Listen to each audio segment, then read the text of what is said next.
flexion, extension, radial, and ulnar deviation.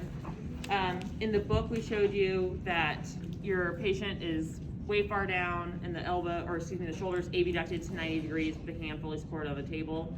That's how the book shows you. That is the most proper textbook setup method. I have yet to use that setup in a clinic. I usually have a patient more in this position. I'm actually going to even lower the table a little bit.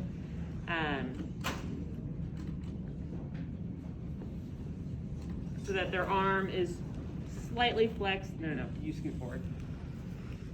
I want to make sure I'm on camera. Slightly flexed, slightly abducted, just much more of a neutral shoulder position.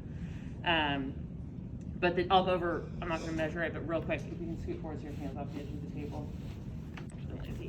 And then scoot that back. I don't know if you guys can see this super well, but when you're doing wrist flexion, wrist extension, forearm is supported. And then again, the book shows you 2 ways for wrist extension.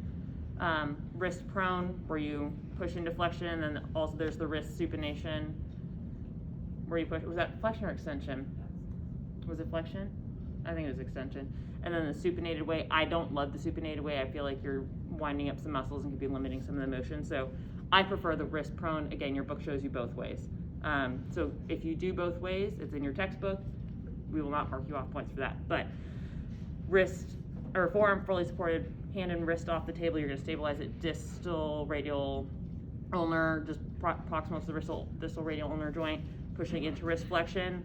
You're going to measure with axis at ulnar styloid, up along the ulna, along the 5th metacarpal, and then for extension, same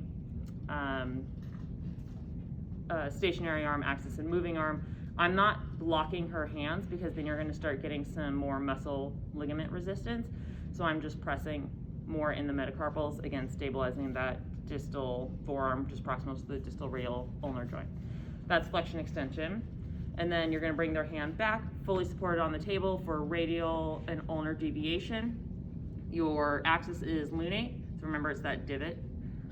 Moving arm is 3rd metacarpal. Stationary arm is up that midline of the forearm toward the lateral epicondyle, but really midline of the forearm.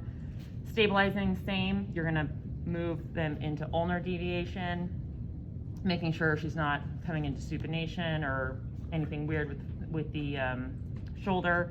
And then radial deviation, simple. Good?